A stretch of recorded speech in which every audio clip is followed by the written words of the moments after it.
గోవింద గోవింద గోవింద గోవింద.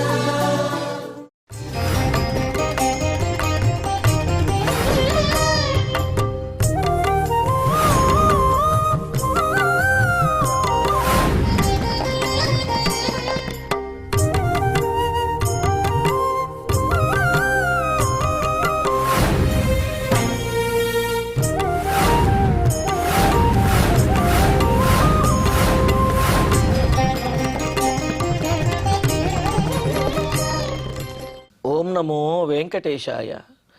గురుర్బ్రహ్మా గురుర్విష్ణు గురుర్దేవో మహేశ్వర గురుః సాక్షాత్ పరం బ్రహ్మ తస్మై శ్రీ గురవే నమః. జటిలం చీరవసనం దండకారణ్యవాసినం మునివేషధరం ధ్యాయేత్ అరణ్యేకాండ ఉత్తమే. శ్రీరామచంద్ర పరబ్రహ్మణే నమః. అథ శ్రీమద్ రామాయణే ఆదికావ్యే అరణ్యకాండే చతుశ్చత్వారింశః సర్గః. తథా తు తం సమాదిశ్య భ్రాతరం రఘునందనః బబంధాసిం మహాతేజా జాంబూనదమయత్సరుం. ఇంకా రామచంద్రుడు ఆ మాయాలేడిని బంగారు జింకను పట్టుకోవటానికి బయలుదేరాడు. లక్ష్మణస్వామికి జాగ్రత్తలు చెప్పి సీతాదేవిని కంటికి రెప్పలా కాపాడాలి అని చెప్పి మరి రక్షణ ఏ విధంగా చేయాలనే విషయాన్ని చెప్పి జటాయువు కూడా రక్షిస్తూ ఉంటాడు, నీవు మాత్రం పూర్తి అప్రమత్తంగా ఉండు అని చెప్పి రాముడు ఒక ఖడ్గమును అలాగే ధనుర్బాణములు ధరించి ఆ జింకను వేటాడటం కోసం, ఆ జింకను పట్టుకోవటం కోసం బయలుదేరుతున్నాడు. మహాతేజాహ రఘునందన, గొప్ప తేజోవంతుడైన పరాక్రమవంతుడైనటువంటి రఘువంశోద్భవుడైనటువంటి ఆ రామచంద్రుడు భ్రాతరం తం సమాదిశ్య, తమ్ముడు లక్ష్మణస్వామితోటి సీతాదేవి యొక్క రక్షణ గురించి చక్కగా ఆదేశించి ఆజ్ఞాపించి జాంబూనదమయత్సరుం. చరు అంటే గనక ఖడ్గము యొక్క పిడిని ఆ పట్టుకునేటువంటి భాగాన్ని చరు అని చెప్పి అంటారు. ఇక్కడ జాంబూనదమయత్సరుం అని అన్నారు.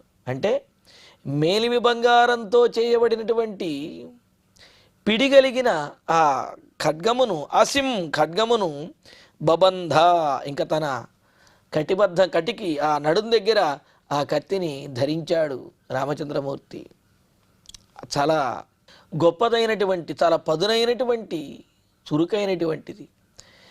ధనుస్సు ఈ ఖడ్గము రెండూ ఎందుకు అని అంటే దగ్గరగా ఉన్నటువంటి వాటి మీద ప్రహారం చేయటానికి ఖడ్గము, దూరముగా ఉన్నటువంటి లక్ష్యములను కొట్టడానికేమో ధనుస్సుని వినియోగిస్తారన్నమాట.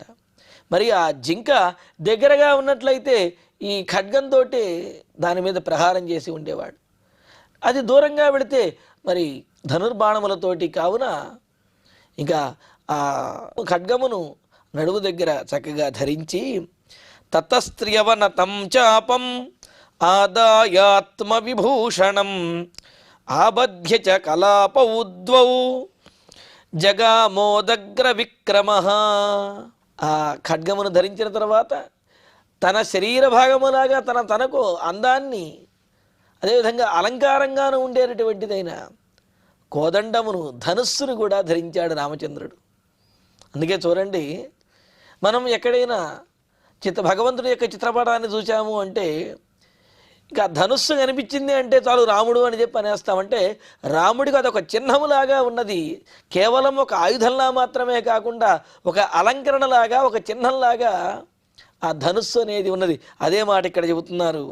తతః ఉదగ్ర విక్రమ, ఇంకా భయంకరమైనటువంటి, అమేయమైనటువంటి పరాక్రమం కలిగినటువంటి రామచంద్రుడు త్రియవనతం, 3 చోట్ల ఆ ధనుస్సుకు వంపు అనేది ఉంటుంది, మధ్యలో ఉంటుంది, అటు ఇటు కూడా ఉంటుందన్నమాట. ఆ విధంగా 3 చోట్ల వంపు కలిగినటువంటిదైన చాపమాదాయ తన ధనుస్సుని ధరించి కలాపౌద్వవు ఆబధ్య, అంబలపదులను కూడా ఆ రెండింటిని తన భుజం దగ్గర చక్కగా కట్టుకుని, మరి ధనుస్సు అంబులపదులు కూడా అవసరం కదా, వాటిని కట్టుకుని జగామా, ఇంకా బంగారు జింకని పట్టుకోవటం కోసం రాముడు అలా బయలుదేరి వెళ్ళాడు. తం వంచయానో రాజేంద్రం ఆపతంతం నిరీక్ష్య వై బభూవాంతర్హితస్త్రాసాత్ పునఃసందర్శనే భవత్. రాముడు ఎప్పుడైతే ధనుర్బాణమును ఖడ్గమును ధరించి మరి ఆ జింకను పట్టుకోవడానికి బయలుదేరాడో వెంటనే ఆ బంగారు జింకకు భయం పుట్టింది, మారీచుడికి భయం పుట్టింది. అమ్మో రాముడు బయలుదేరాడు అని చెప్పి పరిగెత్తే అవకాశం ఉంటుందో ఉండదో అని చెప్పి ముందు అంతర్ధానం అయిపోయాడంతే. అంతటి భయం రాముడంటే మరి ఆ మారీచుడికి. అందుకనే ఆపతంతం రాజేంద్రం తం నిరీక్ష్య, తన మీదకు వచ్చేస్తున్నటువంటి రాజశ్రేష్ఠుడైనటువంటి ఆ రామచంద్రుణ్ణి చూచి వంచయానః, రాముణ్ణి వంచాలి, మోసం చెయ్యాలి, అంటే భ్రమ కలిగించాలి అనే ఉద్దేశ్యంతో, అలాగే భయంతో కూడా అంతర్హిత బభూవ, ఒక్క క్షణము అక్కడ మాయమైపోయాడు. మాయమైపోయి పునః సందర్శనే అభవతు, మరొక చోట రాముడికి కనిపించాడనమాట. పారిపోవటం అనేది ఒక పద్ధతి, కానీ ఇక్కడ మారీచుడికి పారిపోయినా సరే రామబాణం నుండి తప్పించుకోవటం కష్టము. రాముడి యొక్క వేగాన్ని తాను తట్టుకోలేను అనుకుని అందుకనే మాయమైపోతున్నాడు. ముందు మాయమైపోయి మరొక చోట కనిపిస్తూ ఉన్నాడు. కనిపిస్తూ బద్ధాసి ధనురాదాయ ప్రదుద్రావయతో మృగ, మరి ఏదైనా రంగంలో దిగే వరకు ఆ పని చేద్దామా వద్దా అనే ఆలోచన ఉంటుంది.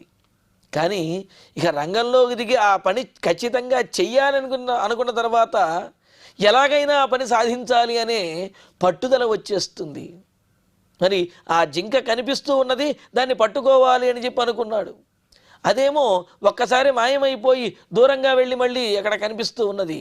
ఇక ఎలాగైనా దాన్ని పట్టుకోవాల్సిందే అని చెప్పి ఇంకా మరి బయలుదేరాడు కదా. అందుకని రాముడు ఆ ఖడ్గమును ధనుస్సును కూడా ధరించినటువంటి వాడై ఆ మృగం ఎటువైపుకైతే వెళుతున్నదో అటువైపుకి ఇంకా రాముడు పరిగెత్తడం ప్రారంభించాడు. ఇంకా తం స్మ పశ్యతి రూపేణ ద్యోతమానమివాగ్రతః అవేక్ష్యావేక్ష్య ధావంతం ధనుష్పాణిం మహావనే. ఇంకా రాముడు ఆ జింకను చూస్తూ పరిగెడుతున్నాడు. ఆ జింక కూడా రాముడిని చూస్తూ గ్రీవాభంగాభిరామం ముహురనుపతతి స్యందనే బద్ధ దృష్టి అని చెప్పి శాకుంతలంలో చెప్పినట్లుగా రాముడు తననెక్కడ కొడతాడో అని చెప్పి ఆ జింక కూడా తల వెనక్కి తిప్పి చూస్తూ ముందుకు పరిగెడుతూ ఉన్నదిట.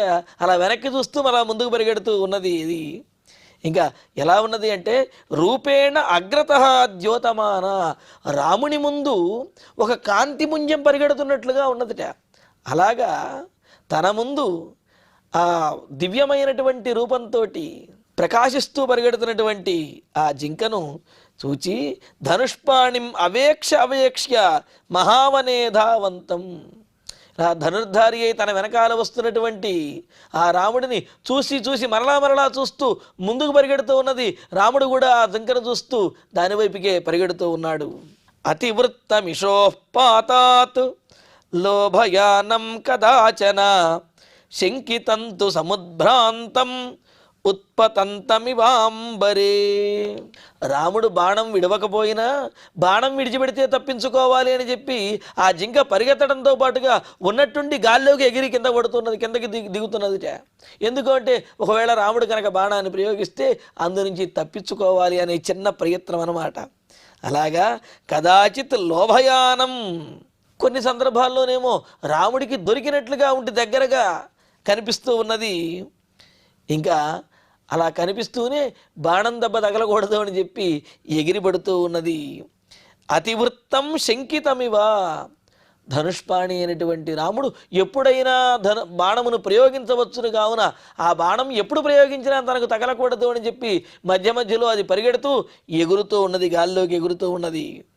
ఇంకా దృశ్యమానమదృశ్యంచ వనోద్దేశేషు కేషుచిత్ చిన్నాభ్రైరివ సంవీతం శారదం చంద్రమండలం. శరత్కాలంలో మేఘాలలో ప్రయాణించేటటువంటి చంద్రుణ్ణి కనుక మనం చూసినట్లయితే అలా కనిపిస్తూ ఉంటాడు. ఒక క్షణంలో ఆ తెల్లని మేఘాల చాటుకు వెళ్ళిపోతుంటాడు, మరలా కనిపిస్తాడు, మరలా మేఘాల చాటుకు వెళ్ళిపోతూ ఉంటాడు. అలాగా ఈ జింక కూడా ఒక క్షణం కనుల ఎదుట కనిపిస్తూ ఉన్నది, మరలా అంతర్ధానం అయిపోతున్నది, కనిపించడం లేదు. మరలా ముందుకు పరిగెడుతూ ఉన్నది, మరొక్కసారి ఆకాశంలోకి ఎగురుతూ ఉన్నది. ఈ విధంగా చిన్నాభ్రైహి సంవీతం అంటే ఒకే పెద్ద మేఘం కనుక ఆకాశంలో ఉన్నట్లయితే చంద్రుడు ఎక్కువసేపు కనిపించకుండా ఆ మేఘముల చాటున మబ్బుల చాటున ఉండవచ్చు.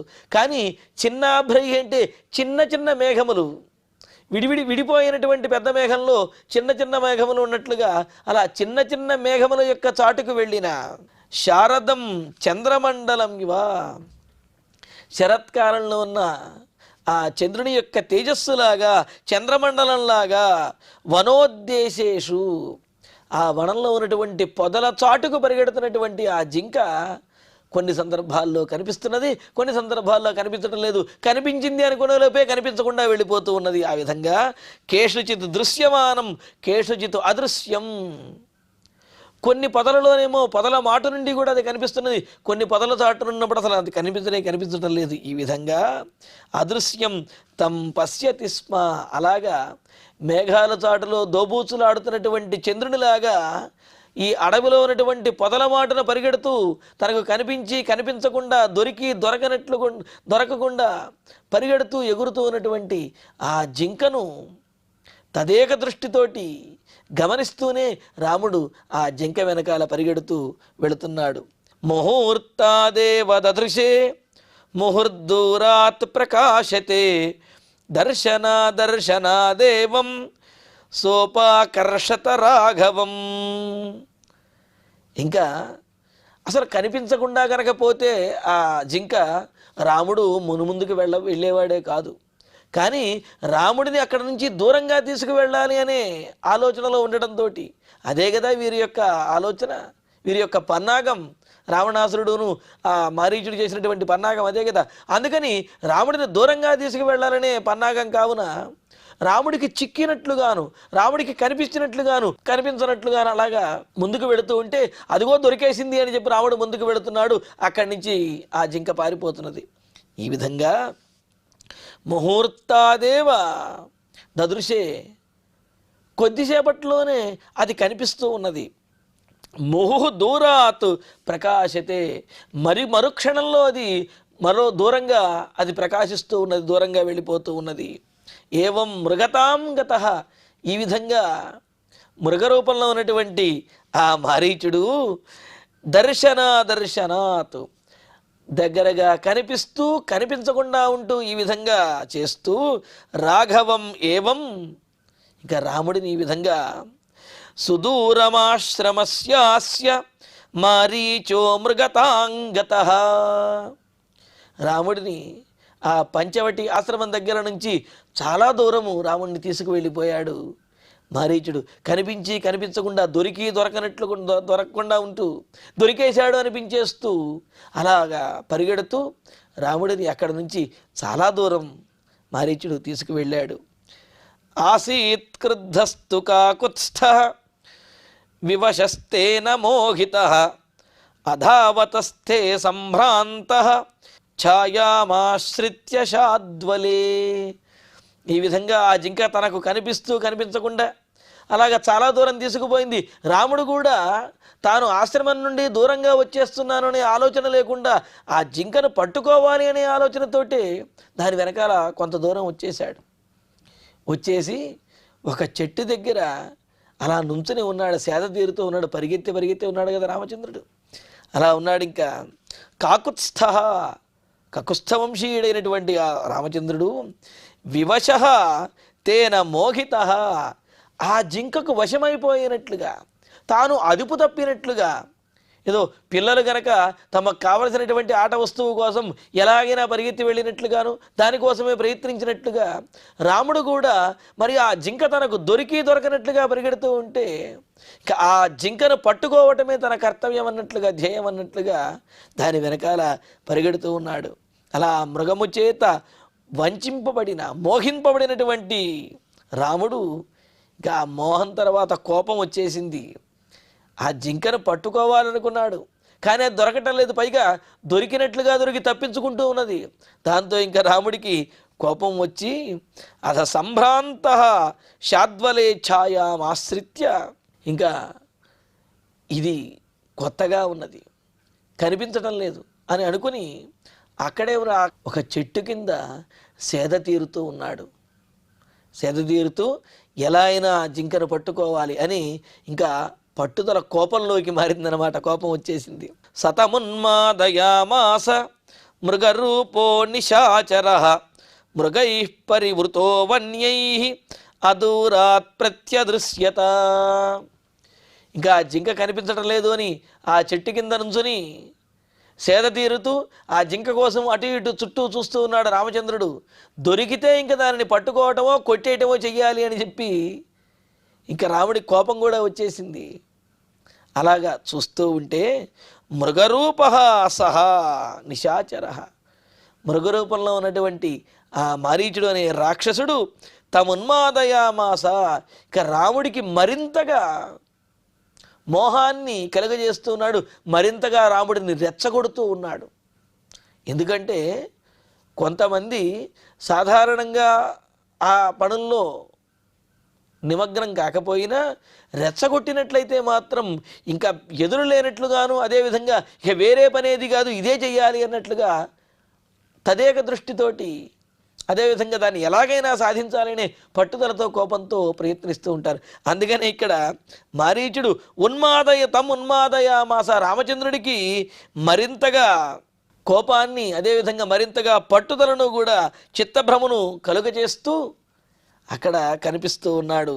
ఎలాగా వన్యై మృగై పరివృత, ఆ చెట్టుకు దగ్గరలో ఆ అడవి మృగాలు ఏవైతే ఉన్నాయో, మిగతా జింకలు ఇవన్నీ కూడా ఆ జింకల మధ్యలో కనిపిస్తూ, ఆ జింకల కంటే కూడా తన యొక్క గొప్పతనం ఏమిటనే విషయాన్ని మరొక్కసారి గుర్తు చేస్తూ, మరి అక్కడ పరివృత అదూరాత్ ప్రత్యదృశ్యత, జింకల గుంపులో ఉండి చాలా దగ్గరగా రాముడికి ఆ జింక రూపంలో ఉన్నటువంటి మారీచుడు, మరి ఆ బంగారు లేడి కనిపించింది చాలా దగ్గరగా మిగతా జింకలతో పాటుగా.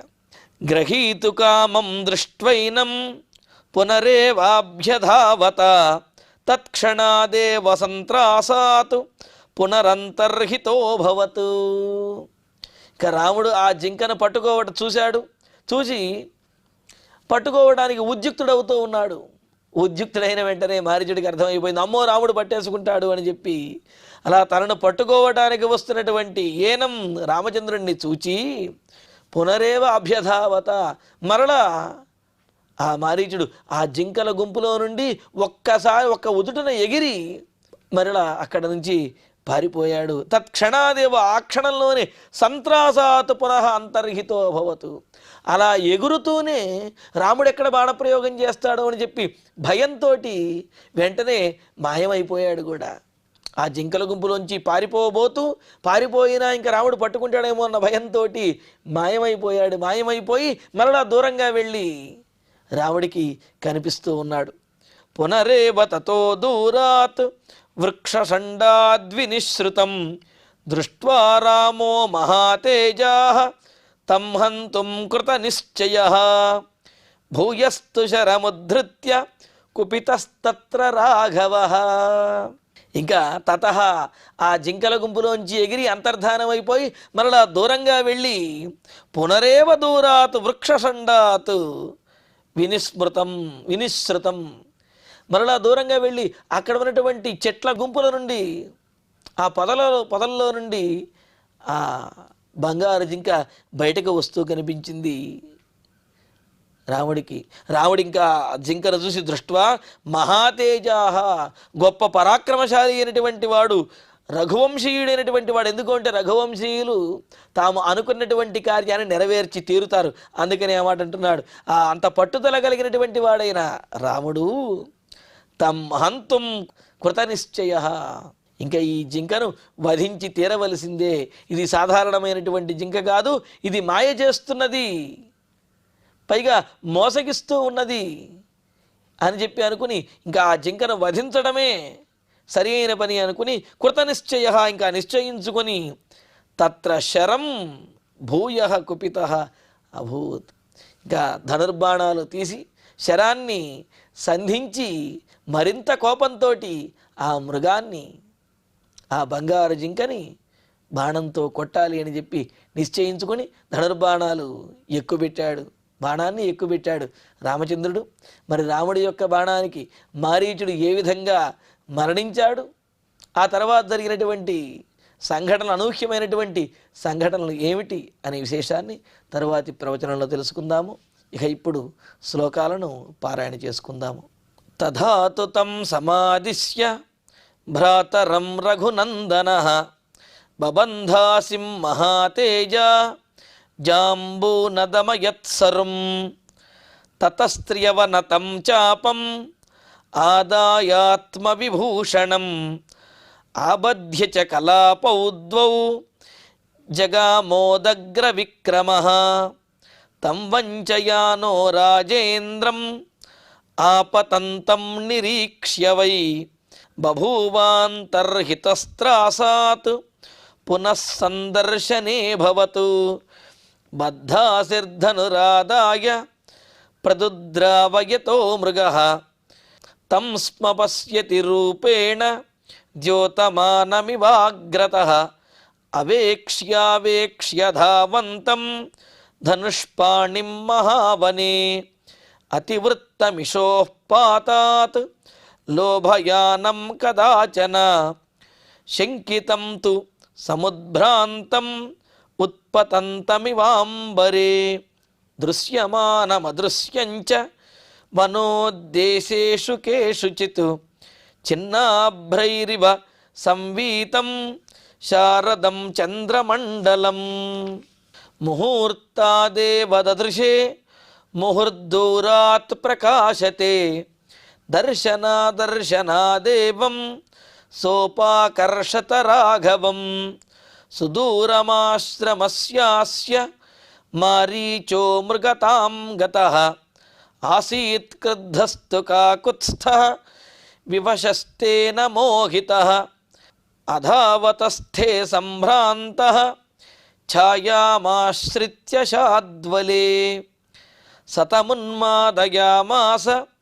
మృగరూపో నిశాచరః మృగైః పరివృతో వన్యైః అదూరాత్ ప్రత్యదృశ్యత గ్రహీతు కామం దృష్ట్వైనం పునరేవాభ్యధావత తత్క్షణాదేవ సంత్రాసాత్ పునరంతర్హితోऽభవత్ పునరేవ తతో దూరాత్ వృక్షషండాద్వినిశ్రుతం దృష్ట్వా రామో మహాతేజాః తం హంతుం కృతనిశ్చయః భూయస్తు శరముద్ధృత్య కుపితస్తత్ర రాఘవః. ఇత్యార్షే శ్రీమద్ రామాయణే ఆదికావ్యే అరణ్యకాండే చతుశ్చత్వారింశే సర్గే 12 శ్లోకాః. ఇక ఇప్పుడు క్షమాప్రార్థన మంగళాంతంగా ఈనాటి ప్రవచన పారాయణ కార్యక్రమాన్ని పరిపూర్ణం చేసుకుందాం. యదక్షరపదభ్రష్టం మాత్రాహీనం తు యద్భవేత్ తత్సర్వం క్షమ్యతాం దేవ నారాయణ నమోస్తుతే. కాయేన వాచా మనసేంద్రియైర్వా బుద్ధ్యాత్మనా వా ప్రకృతే స్వభావాత్ కరోమి యద్యత్ సకలం వరస్మై నారాయణాయేతి సమర్పయామి. శ్రియః కాంతాయ కళ్యాణ నిధయే నిధయేర్ధినాం శ్రీవేంకట నివాసాయ శ్రీనివాసాయ మంగళం.